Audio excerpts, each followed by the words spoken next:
kita pasti bisa. Ku tahu ini takkan mudah, tapi ku yakin kan tercipta. Bangun manusia merdeka, berbudaya Pancasila. Bangkitkan raga, rasa dan karsa agar mimpi tercipta.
Assalamualaikum warahmatullahi wabarakatuh. Waalaikumsalam warahmatullahi wabarakatuh. Gimana kabarnya Bu, Pak hari ini? Alhamdulillah. Baik, luar biasa. Ya, terima kasih karena sudah meluangkan waktunya untuk saya menyampaikan diseminasi budaya positif kepada Kepala Sekolah SDN Cijeruk yang saya hormati, guru-guru SDN Cijeruk yang saya hormati dan saya sayangi ya. Boleh diituin Pak.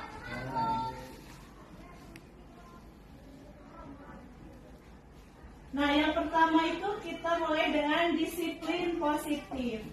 Budaya positif adalah nilai-nilai, keyakinan-keyakinan, dan kebiasaan-kebiasaan di sekolah yang berpihak kepada murid. Hal itu dilakukan agar murid dapat berkembang menjadi pribadi yang kritis, penuh hormat, dan penuh tanggung jawab.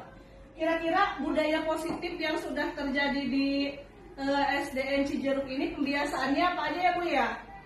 Kalau hari Senin, Upacara. hari Senin itu pembiasaannya kita lakukan adalah upacara ya, upacara bendera. Itu apakah satu kelas aja atau digilir?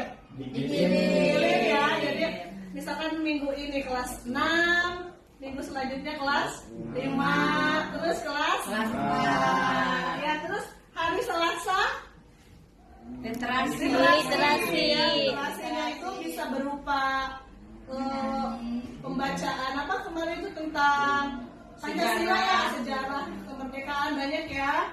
Lalu hari Rabu Sholat sholat duha.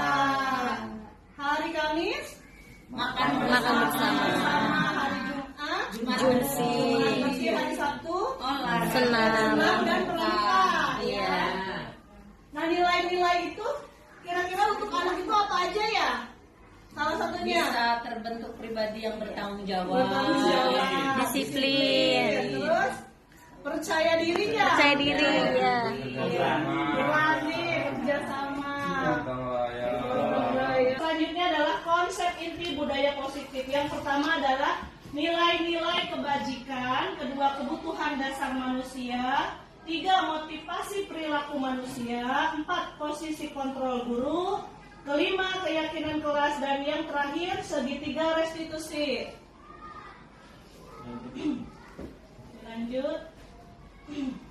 Nah, nilai-nilai kebajikan, apa itu nilai kebajikan? Nilai kebajikan adalah sifat positif manusia yang merupakan tujuan mulia yang ingin dicapai setiap individu. Nilai-nilai kebajikan universal adalah nilai kebajikan yang telah disepakati bersama. Dalam pendidikan, jika kedua hal tersebut diterapkan bersama dapat menuntun karakter siswa ke arah yang lebih positif.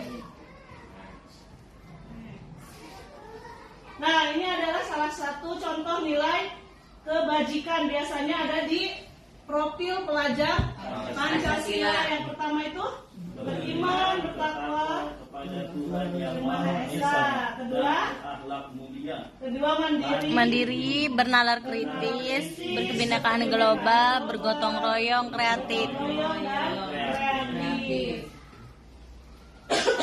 Lanjut. Ini nilai-nilai kebajikan menurut Primary Years Program atau disingkat PYP. Ada toleransi, rasa hormat, integritas, mandiri, menghargai, antusias, empati, keingintahuan, kreativitas, kerjasama, percaya diri, dan komitmen. Nah, lalu yang kedua adalah kebutuhan dasar manusia. Apa itu kebutuhan dasar manusia? Adalah segala sesuatu yang kita lakukan untuk mendapatkan apa yang kita inginkan. Seluruh tindakan yang kita lakukan memiliki tujuan tertentu, dan selama usaha terbaik kita dilakukan adalah dalam rangka agar kebutuhan kita itu dapat terpenuhi dengan baik. Apa aja sih kebutuhan dasar manusia itu? Nah, ini adalah 5 kebutuhan dasar manusia. Yang pertama adalah bertahan hidup. Yang kedua, kasih sayang dan rasa diterima. Yang ketiga adalah penguasaan. Yang keempat, kebebasan. Yang kelima, kesenangan. Kita bahas satu persatu ya. Yang pertama, bertahan hidup. Ya, kebutuhan bertahan hidup atau disebut juga dengan survival adalah kebutuhan yang bersifat psikologis untuk bertahan hidup. Misalnya kesehatan, rumah, dan makanan. Kebutuhan biologi sebagai bagian dari proses reproduksi termasuk kebutuhan untuk bertahan hidup. Komponen psikologis pada kebutuhan ini meliputi kebutuhan akan perasaan yang aman. Contoh bertahan hidup. Yang pertama makanan, sudah pasti ya. Sudah. Makanan, ya. Makanan itu bukan hanya sekedar makanan, tapi harus makanan yang bergizi yang sehat, Hati-hati masyarakat. higienis. Yang kedua adalah pakaian. Pakaian juga ya, tempat tinggal, keamanan dan kesehatan. Dan rasa diterima, ya. Kasih sayang. Kebutuhan ini dan 3 kebutuhan berikutnya adalah kebutuhan psikologis. Kebutuhan untuk disayangi dan diterima meliputi kebutuhan akan hubungan dan koneksi sosial. Kebutuhan untuk memberi dan menerima kasih sayang, dan kebutuhan untuk merasa menjadi bagian dari suatu kelompok. Biasanya kalau anak itu dalam satu kelompoknya itu harus juga merasa diterima ya, harus merasa disayangi. Kebutuhan ini juga meliputi keinginan untuk tetap terhubung dengan orang lain seperti teman, keluarga, pasangan hidup, teman kerja, binatang peliharaan juga. Anak itu harus kita latih untuk menyayangi ya. Jadi yang menyayangi itu bukan hanya sesama manusia ya, bisa kepada sesama makhluk. Gurunya takut sama binatang gimana itu? Gurunya yang disayangi. Lalu anak-anak memiliki kebutuhan dasar kasih sayang dan rasa diterima yang tinggi, biasanya ingin disukai dan diterima di lingkungannya. Mereka juga akrab dengan orang tuanya. Biasanya mereka belajar karena suka pada gurunya. Bagi mereka teman sebaya sangatlah penting.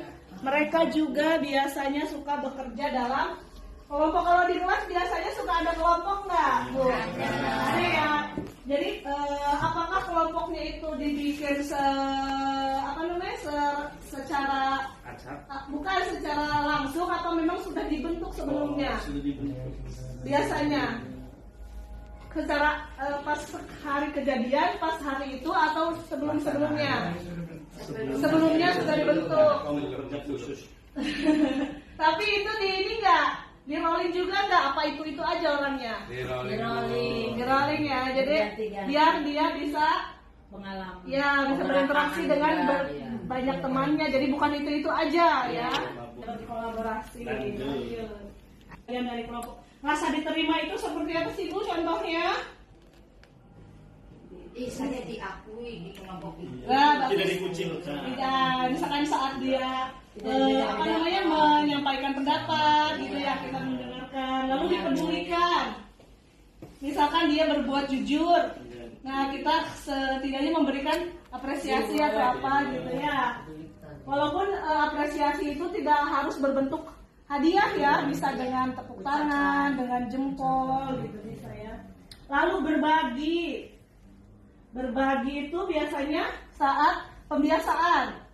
Misalkan pada pembiasaan makan bersama, ya. Jadi kita melatih anak untuk berbagi, kerjasama itu baik di pembelajaran maupun di lingkungan sekolah ya, menjadi bagian dari kelompok. Lalu yang selanjutnya adalah penguasaan. Kebutuhan ini berhubungan dengan kekuatan untuk mencapai sesuatu menjadi kompeten, menjadi terampil, diakui atas prestasi dan keterampilan kita dan didengarkan dan memiliki rasa harga diri. Kebutuhan ini meliputi keinginan untuk dianggap berharga dan bisa membuat perbedaan, bisa membuat pencapaian kompeten diakui, dihormati. Ini meliputi self-esteem dan keinginan untuk meningkatkan pengaruh. Nah di kelas kita itu biasanya terbagi menjadi dua, ada yang ekstrovert, ada yang introvert. Biasanya kalau yang ekstrovert itu yang menguasai kelas ya, ya biasanya dia yang sering muncul biasanya. Ya. Kalau yang introvert biasanya dia hanya mengamati, diam, tapi kita jadi untuk penilaiannya gimana itu Bu? Lebih mudah yang ekstrovert atau yang introvert? Yang ekstrovert. Yang ekstrovert ya lebih. Jadi dia lebih kelihatan ya kalau yang introvert itu karena dia diam Kalau aja. kelihatannya Gitu ya. SKP itu banyak tingkah, iya, tapi bukan ke Pembelajaran. pembelajarannya. Ya.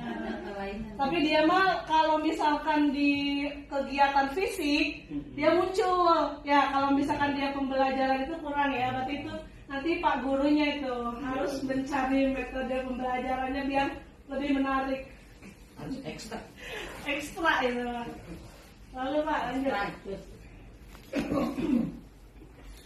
Nah, penguasaan itu ada harga diri, keinginan untuk dianggap, memimpin, berprestasi, didengar dan diakui. Jadi harga diri anak itu bisa kita lihat saat anak itu merasa percaya diri, tidak malu, ya. Jadi harga dirinya itu tinggi mungkin gitu ya. Keinginan untuk dianggap tadi tentang contohnya yang mengungkapkan pendapat, memimpin. Nah, untuk memimpin ini biasanya apakah dimunculkan semua, apakah salah satunya aja?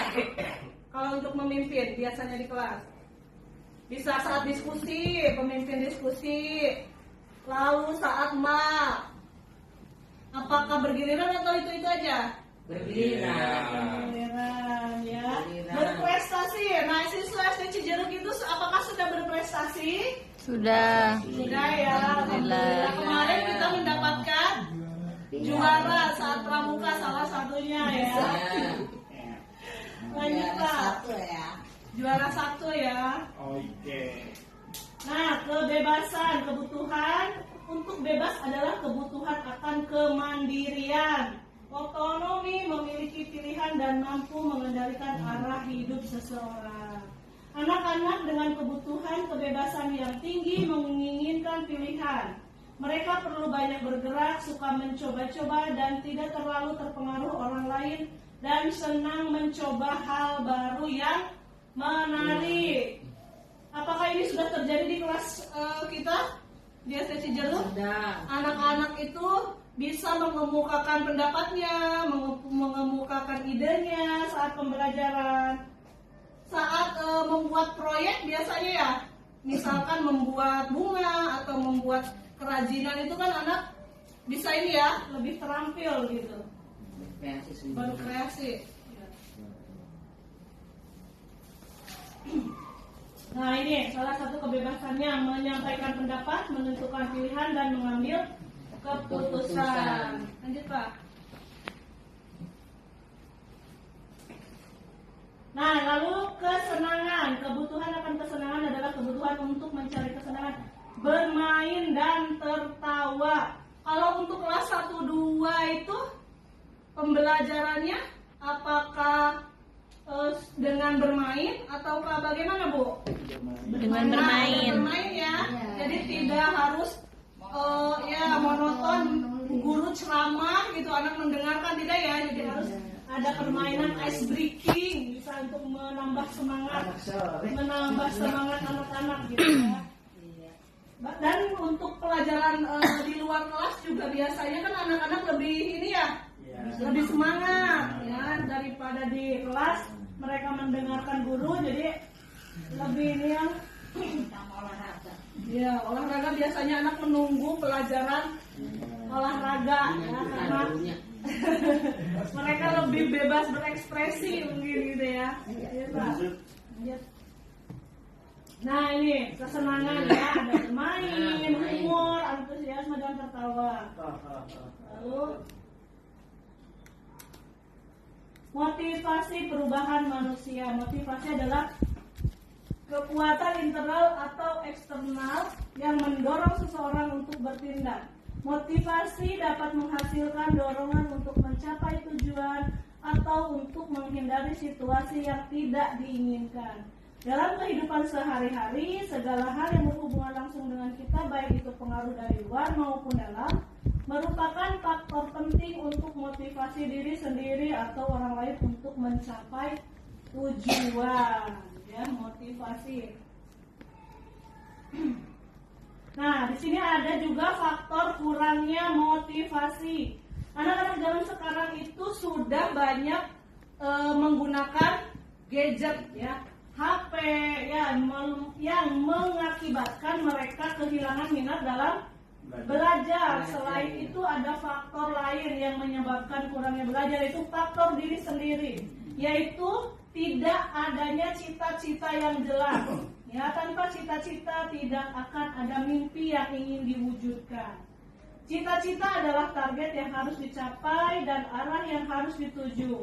Untuk apa belajar jika tidak ada cita-cita yang didamba? Itulah sering dialami oleh sebagian orang. Lalu adanya rasa tidak percaya diri. Orang merasa dirinya tidak pintar, ya, telat untuk berpikir dan sejenisnya.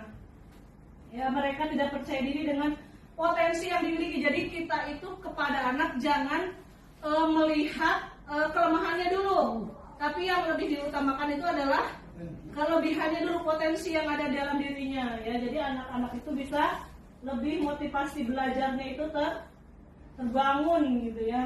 Lalu yang kedua ada faktor lingkungan, pergaulan yang tidak mendukung. Karena kesibukan orang tua yang bekerja, ya, jadi anak-anak itu saat di rumah merasa bebas ya untuk bermain, bergaulnya itu tidak terarah, gitu ya, tidak terkontrol.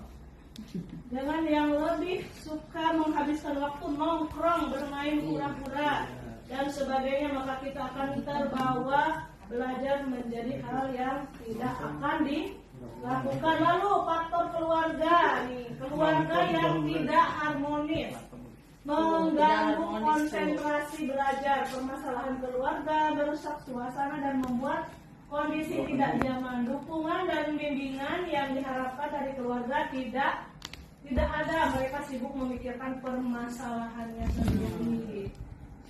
Lalu yang terakhir, harapan orang tua yang terlalu tinggi dan terlalu rendah. Apa ada yang orang tuanya yang menuntut anaknya harus nilai sempurna?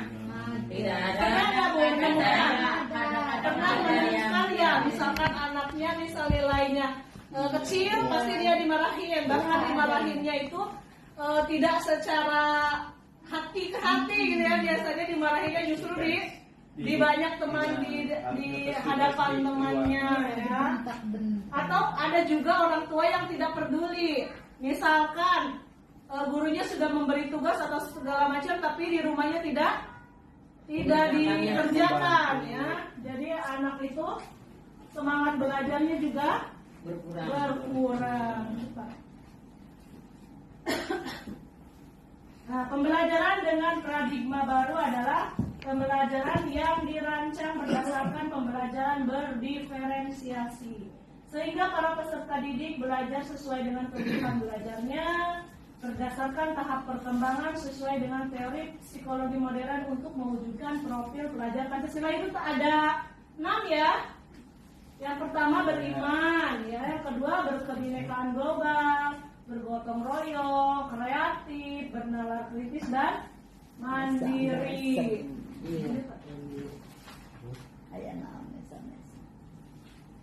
Nah, pembelajaran berdiferensiasi adalah suatu pendekatan yang mengakui bahwa setiap siswa memiliki kebutuhan dan kemampuan yang berbeda-beda. Biasanya sebelum tahun ajaran baru kita melakukan asesmen awal ya.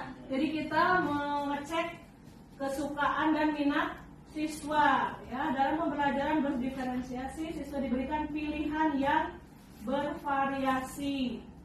Metode pembelajaran juga berbeda-beda ya. Penilaiannya juga, tujuan utamanya adalah untuk memastikan bahwa setiap siswa dapat mencapai potensi maksimal mereka dan merasa termotivasi dalam belajar. Ya. Salah satu cara untuk pembelajaran diferensiasi itu adalah dengan memilih materi pelajaran. Ya, siswa diberikan kebebasan untuk memilih topik yang mereka minati dan ingin dipelajari lebih lanjut. Misalnya, jika ada siswa yang tertarik dengan ilmu pengetahuan alam, mereka dapat memilih untuk fokus pada mata pelajaran IPA itu biasanya biologi, fisika ya. Ininya, sebaliknya jika ada yang tertarik dengan seni musik, maka harus fokus pada pembelajaran seni rupa. Seni rupa ya. Ada seni rupa itu ada beberapa, ada seni tari, ada seni musik ya, dan beberapa pilihan lain.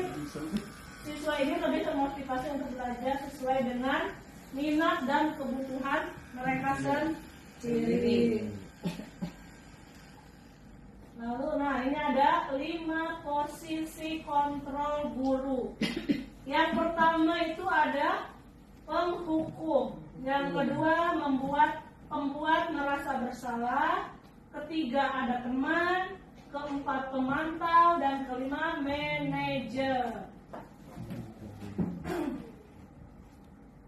Nah ini ada miskonsepsi tentang teori kontrol. Miskonsepsi itu apa Bu? Miskonsepsi berarti komunikasi. Konsep ya salah ya tentang teori kontrol. Yaitu 1, ilusi guru mengontrol murid. Jadi guru itu bukan untuk mengontrol ya. Yang kedua, bahwa kritik dan membuat rasa bersalah mampu menguatkan karakter. Yang ketiga, bahwa semua penguatan positif efektif dan bermanfaat. Yang terakhir, orang dewasa mampu memaksa ya. Biasanya guru itu kan orang dewasa gitu ya, jadi memaksakan kehendak kepada siswa. Biasanya itu adalah sesuatu hal yang keliru ya. Jadi di kurikulum Merdeka ini kita ubah semua miskonsepsi tentang teori kontrol ini. Nah, yang ini mengubah paradigma stimulus respon ke pendekatan teori kontrol. Yang satu adalah realitas, kebutuhan kita itu sama ya. Lalu yang kedua, semua orang melihat hal yang sama. Ketiga, mencoba mengubah orang agar berpandangan sama dengan kita. Perilaku buruk dilihat sebagai suatu kesalahan. Yang kelima, orang lain bisa mengontrol saya bisa mengontrol orang lain, dan Pemaksaan ada pada saat bujukan yang gagal. Nah, yang kedelapan adalah model berpikir menang dan kalah. Ini adalah sesuatu yang salah ya, yang selama ini kita lebih banyak lakukan kepada siswa-siswi kita. Lalu Pak.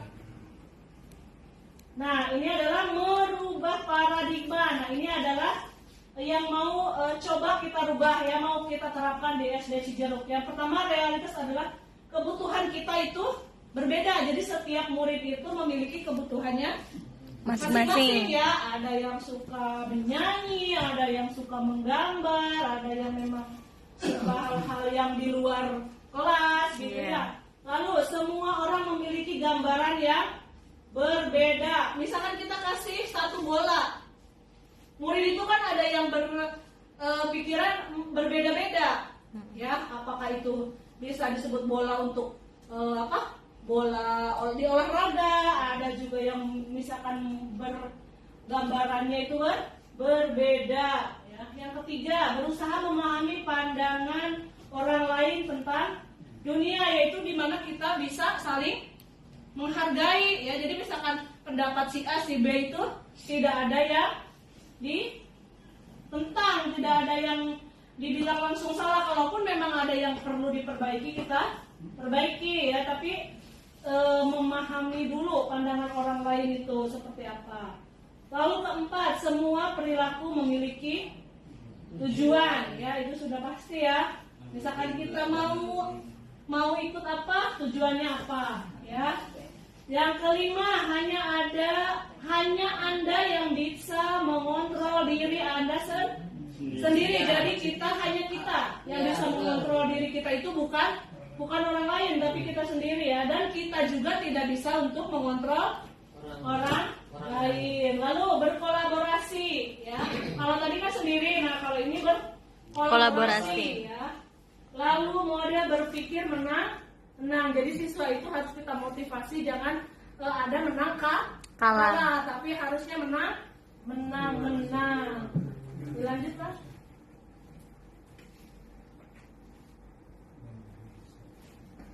Nah, sekarang kita bahas tentang posisi kontrol penghukum ya. Biasanya guru yang berperan sebagai penghukum akan menggunakan hukuman untuk mengontrol perilaku murid ya, baik secara fisik maupun secara verbal. Contohnya di depan ada ya, patuhi aturan saya atau awas. Biasanya gitu ya, kita dengan nada yang tinggi biasanya ya. Kamu selalu salah saja. Jadi kita selalu menyalahkan siswa ya. Apapun itu kita selalu menyalahkan siswa. Lalu pasti selalu yang terakhir selesai. Jadi siswa itu bukan termotivasi tapi malah minder ya, merasa malu gitu karena selalu dibilang yang terakhir selesai ya. Lalu guru memukul murid yang tidak mengerjakan tugas. Apakah ada di sini Bu yang suka memukul? Tidak. Kalau untuk memukul di Cijeruk itu tidak ada ya. Menghukum murid berdiri di depan kelas karena berbicara saat pembelajaran berlangsung. Apakah pernah dilakukan? Tidak ya. Lalu guru memberikan nilai buruk kepada murid yang tidak mengikuti ulangan. Nah, kalau seandainya ada yang tidak bisa mengikuti ulangan atau tugas, itu solusinya apa Bu? Susulan ya, berarti ya mengikuti ulangan susulan ya. Jadi bukan, atau diberikan tugas tambahan ya. Jadi untuk menambah nilai si murid tersebut, jadi bukan hanya memberikan nilai yang buruk, yang jelek gitu ya. Lalu yang kedua, membuat merasa bersalah. Posisi ini biasanya guru akan bersuara lebih lembut, tapi apa yang dia bicarakannya itu membuat murid merasa tidak nyaman, merasa bersalah atau merasa rendah diri. Contohnya, ibu sangat kecewa sekali dengan kamu ya. Jadi yang pertama kali teringat di murid itu adalah kecewa ya. Jadi si muridnya itu minder, malu ya. Lalu beberapa kali Bapak harus memberitahu kamu ya. Lalu gimana coba kalau orang tua kamu tahu berbuat begini ya. Lalu guru berkata kepada murid yang tidak mengerjakan tugas, apakah kamu tahu bahwa kamu telah mengecewakan orang tua atau gurumu? Nah, di sini juga ada ancaman nggak Bu di sini di pembuat rasa bersalah ini? Kira-kira ada ancaman nggak? Tidak ada secara halus. Tidak ada ya? Tidak ada. Tidak ada, berarti hanya nada bicaranya yang rendah tapi menggunakan kata-kata yang membuat murid merasa rendah diri mungkin ya. Ingat terus. Iya, jadi dianya itu mau berubahnya itu tidak terlalu ini, karena dia sudah dicap dulu sebagai seorang yang gagal ya. Lalu posisi kontrol sebagai teman. Guru pada posisi ini tidak akan menyakiti murid, namun tetap berupaya mengontrol murid melalui persuasi. Posisi teman pada guru bisa negatif atau positif. Positif di sini berupa hubungan baik yang terjalin antara guru dan murid ya. Biasanya kalau yang untuk teman ini kelas rendah ya. Jadi kalau ngobrol sama anak ini lebih pakai bahasa keseharian anak gitu ya. Ya, bahasa ibu ya. Kalau untuk kelas tinggi bisa, tapi mungkin bahasanya lebih ini ya. Bahasanya lebih ke kayak teman gitu, ada humornya gitu, ada sambil bercandanya. Ya. Ini di sini ada juga yang ayo bantulah demi Bapak ya gitu. Ayo ingat tidak bantuan Bapak selama ini ya. Jadi ini mengungkit apa yang telah kita lakukan kepada murid ya. Jadi mengungkit apa yang telah kita lakukan. Lalu ya sudah, kali ini tidak apa-apa, nanti Ibu bantu bereskan. Hal negatif dari posisi teman adalah bila suatu saat guru tersebut tidak membantu, maka murid akan kecewa dan berkata, saya pikir Bapak Ibu teman saya ya. Murid merasa dikecewakan dan tidak mau lagi berusaha. Hal lain yang mungkin timbul adalah murid hanya akan bertindak untuk guru tertentu, biasanya untuk guru favorit ya. Kalau di SD itu ada nggak ya guru favorit? Sama ya, kalau guru bisa di SMP SMA ya, yang gurunya itu ya guru favorit. Kalaupun di SD paling guru favoritnya itu adalah wali kelasnya sendiri biasanya ya. Biasanya kalau wali kelasnya nggak ada, saat digantikan dengan guru lain, anak itu akan berbeda ya. Misalkan kalau sama wali kelasnya mah akan nurut gitu, kalau misalkan bukan wali kelasnya biasanya rada sedikit memberontak ya anak itu ya. Ya, akan ketergantungan kepada guru itu aja gitu. Lalu posisi pemantau berarti mengawasi ya. Pada saat kita mengawasi, kita bertanggung jawab atas perilaku orang-orang yang kita awasi. Contohnya itu adalah peraturannya apa ya? Berarti kita menanyakan tentang kesepakatan kelas yang sudah kita lakukan ya. Lalu apa yang telah kamu lakukan? Sanksi atau konsekuensinya apa? Seorang pemantau sangat mengandalkan perhitungan, catatan, data yang dapat digunakan sebagai bukti atas perilaku seseorang. Apakah di sini sudah ada yang membuat tentang catatan perilaku siswa? Misalkan siswa A berbuat kesalahannya apa gitu ya. Ini adalah biasanya dilakukannya oleh pemantau ya, atau yang mengawasi. Posisi pemantau sendiri berawal dari teori stimulus respon yang menunjukkan tanggung jawab guru dalam mengontrol murid.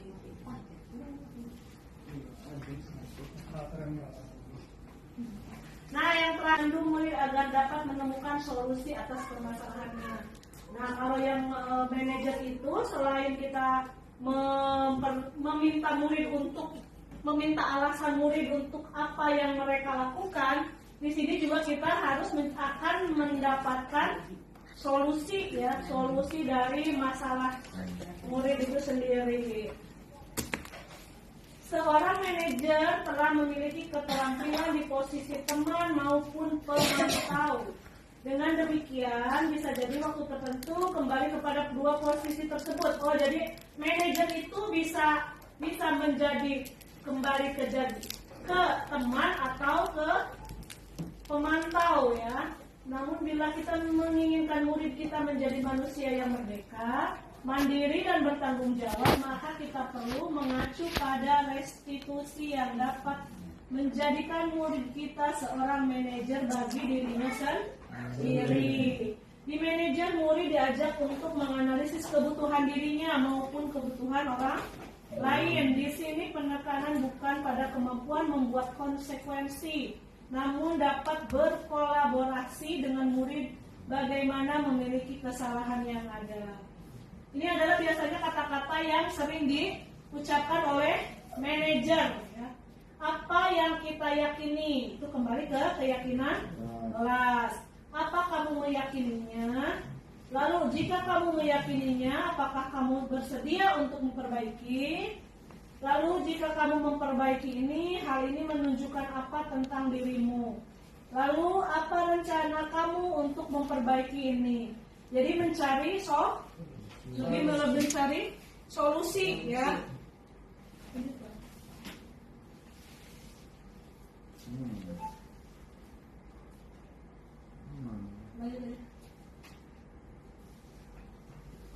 Nah, yang terakhir itu ada bukan yang terakhir, maaf. Keyakinan yang selanjutnya keyakinan kelas ya, keyakinan kelas atau kesepakatan kelas ya, merupakan daftar peraturan yang dibuat bersama oleh guru dan siswa. Biasanya kesepakatan kelas dibuat pada hari pertama masuk kelas. Tujuannya yaitu agar proses pembelajaran di kelas bisa berjalan dengan tertib. Kesepakatan kelas ya. Yang pertama itu diskusi dengan siswa ya. Guru bisa memberi pertanyaan tentang mengapa pentingnya, apa sih tujuan kita membuat kesepakatan kelas itu ya. Lalu hasilnya akan disepakati bersama ya. Siswa harus aktif dalam merumuskan kesepakatan di kelas itu. Kita biasanya akan meminta anak untuk membuat peraturan apa aja sih kiranya yang mereka perlukan di kelas, baik bisa pakai kertas ya, ataupun maju ke depan ditulis di papan tulis.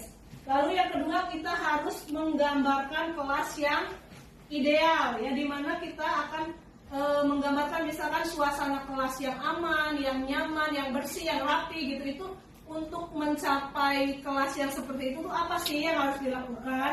Ya, contohnya dari segi kebersihan, biasanya melakukan buat jadwal piket, terus membuang sampah. Jadi di kelas itu kita sediakan tempat sampah ya, jadi anak tidak membuang sampahnya tidak sembarangan. Lalu datang ke sekolahnya tepat waktu gitu ya.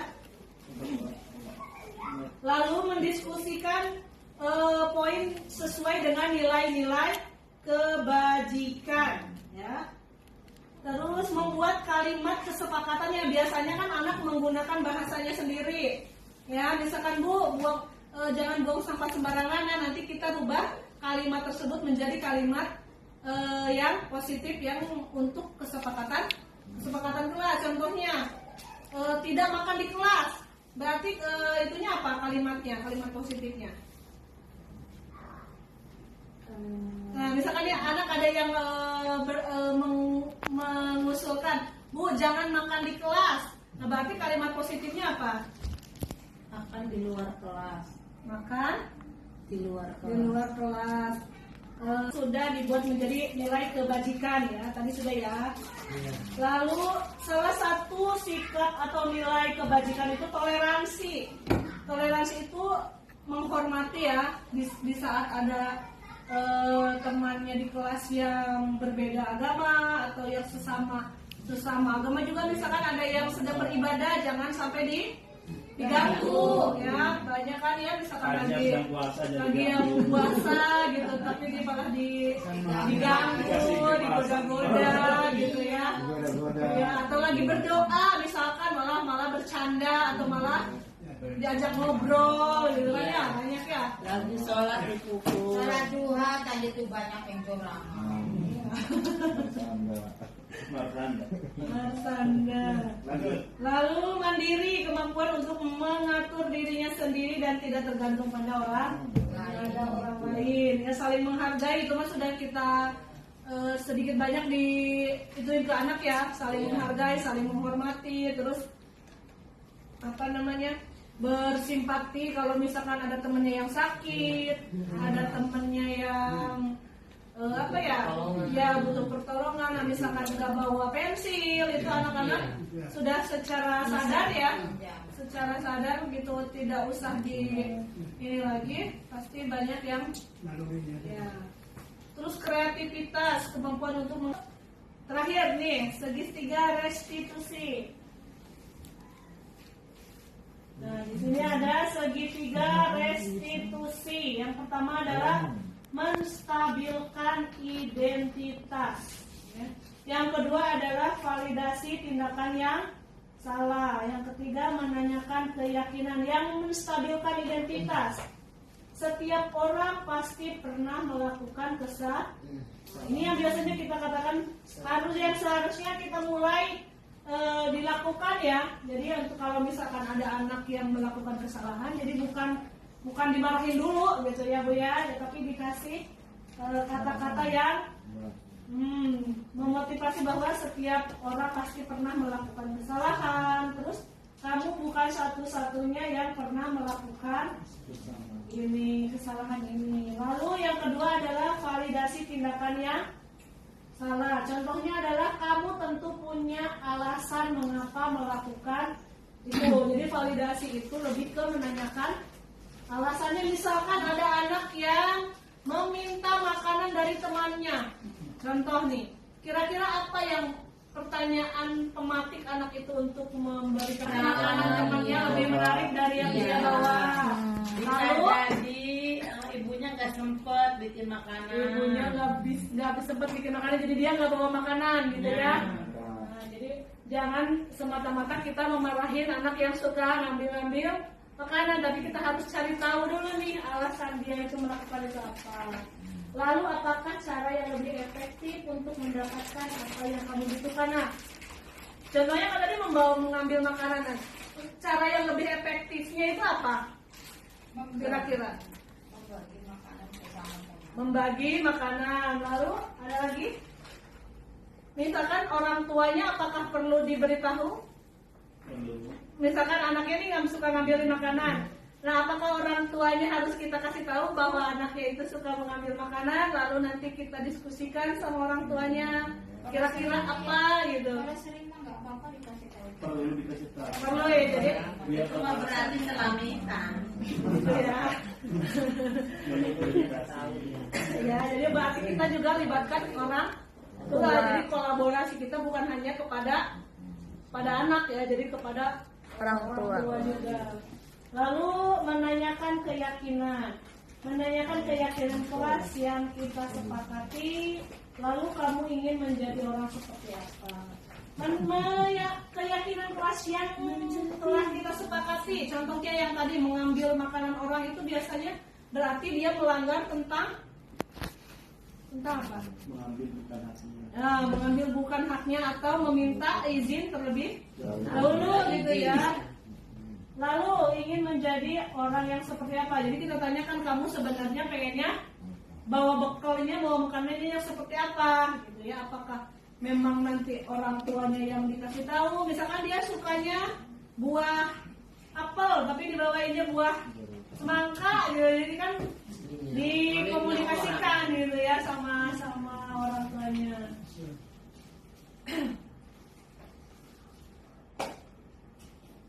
Ada Pak?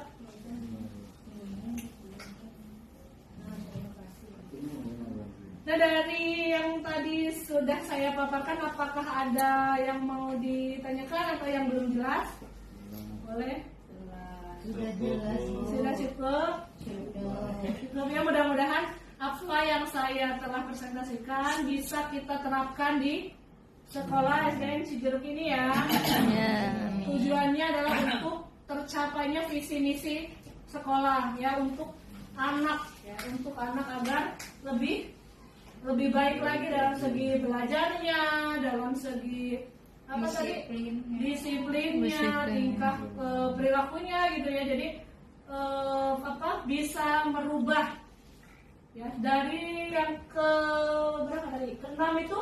Kira-kira yang paling menarik itu yang mana, Bu? Yang baru gitu, yang baru ternyata selama ini apa yang saya lakukan ini keliru gitu, seharusnya seperti ini gitu.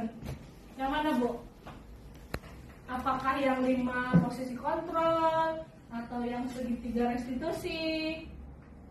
Yang ternyata apa yang saya lakukan itu selama ini kurang tepat gitu. Itu menarik itu. Ya. Jadi maksudnya siswa itu ada yang aktif, ada yang nggak aktif gitu. Ya.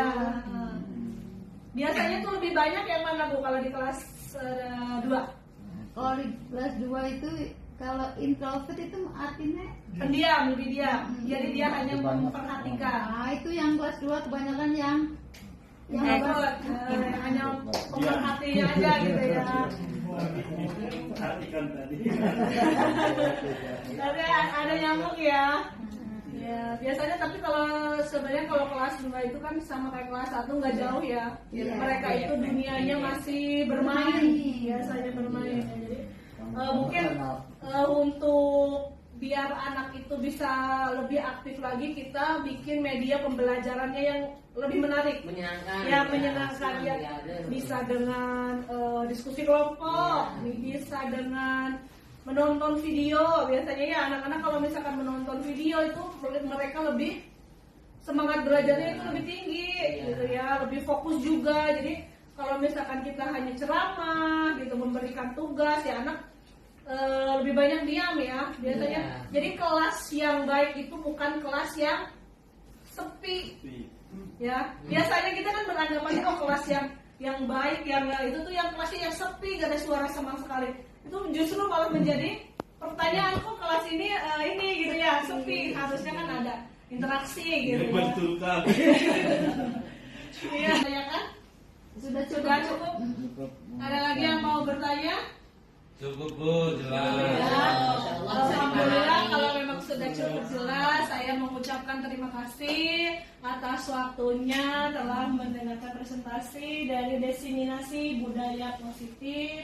Sekian dari saya. Wassalamualaikum warahmatullahi wabarakatuh. Waalaikumsalam warahmatullahi wabarakatuh.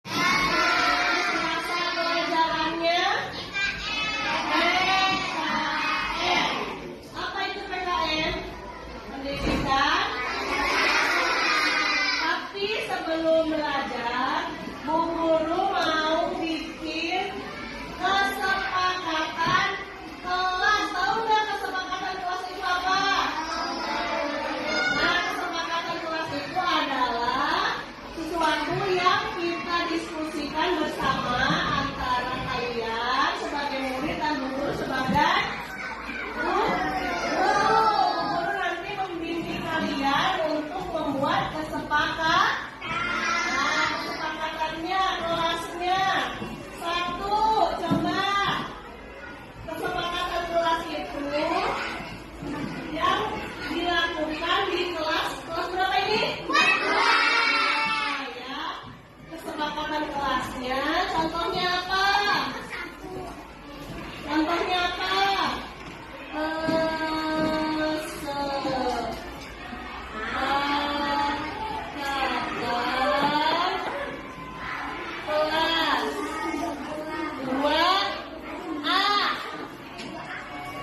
Kesepakatannya apa? Bu Guru bagikan kertas, nanti kalian tempel di depan ya. Tapi enggak membuat kesepakatan ditempel ke depan. Ya, Bu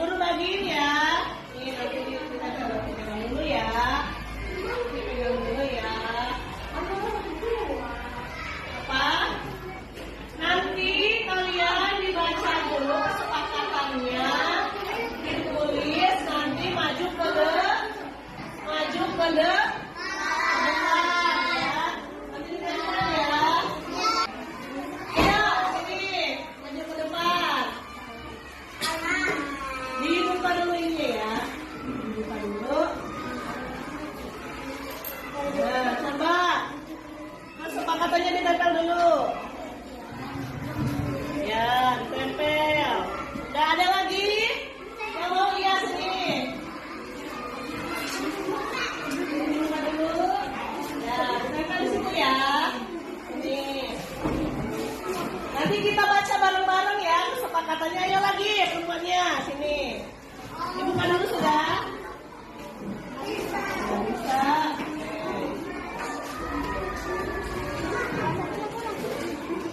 Sendiri. Ada lagi? Ya, maju.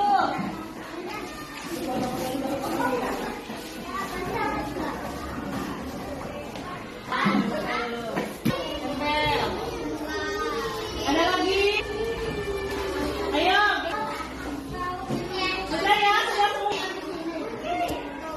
Etika berpakaian. Siswa harus menggunakan pakaian yang rapi, yang sesuai dengan hari Senin pakai merah putih, Selasa merah putih, Rabu Kamis bakti, Jumat olahraga, Sabtu pramuka. Lalu harus rapi dan tidak dikeluarkan bajunya ya, harus dimasukkan ke dalam kebersihan, menjaga kebersihan kelas. Caranya bagaimana menjaga kebersihan kelas? 1. Membuang sampah pada tempat. 2. Melaksanakan piket. Ada yang melaksanakan piket kelas, diapain?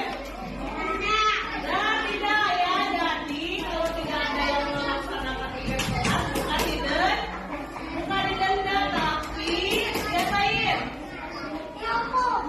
Jangan dihukum. Maka seperti penipuan dan merapikan ke kelas. Masa pelajarannya PKN. Apa itu PKN? Pendidikan. Tapi sebelum belajar, Bu Guru mau bikin kesepakatan kelas. Tahu nggak kesepakatan kelas itu apa? Nah, kesepakatan kelas itu adalah sesuatu yang kita diskusikan bersama antara kalian sebagai murid dan Bu Guru sebagai guru. Guru nanti membimbing kalian untuk membuat kesepakatan. Nah, kesepakatannya kelasnya 1. Coba kesepakatan kelas itu yang dilakukan di kelas berapa ini? Nah, ya. Kesepakatan kelasnya contohnya apa? Contohnya apa? Kelas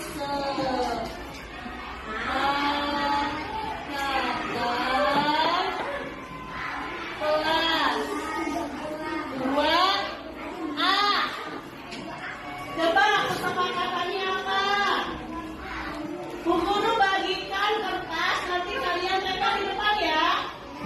Tapi enggak membuat kesepakatan ditempel ke depan. Ya, Bu Guru bagiin ya. Ini nanti kita pegang dulu ya. Pegang dulu ya. Apa?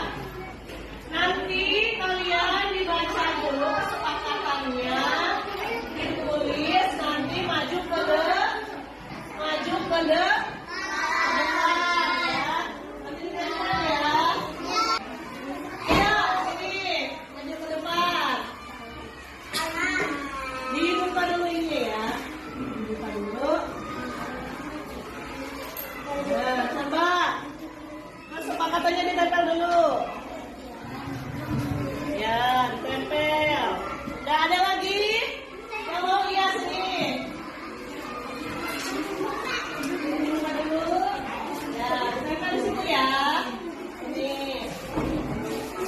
Nanti kita baca bareng-bareng ya kesepakatannya. Ayo lagi semuanya sini. Dibuka dulu sudah.